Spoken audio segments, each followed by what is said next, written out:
Tengo que seguir trabajando. Debí haberlo acabado hace 2 semanas. Entonces tienes un problema. Quizás estás demasiado obcecado, cariño. Igual necesitas relajarte.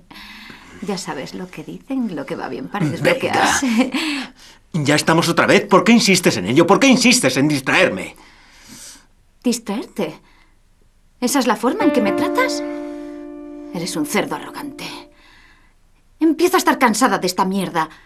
De todas tus excusas. Estoy cansada de esperarte siempre. Estoy cansada de todo. Susan, por favor, deja de ser tan dramática. Se acabó. ¡Que te jodan! ¡Me marcho!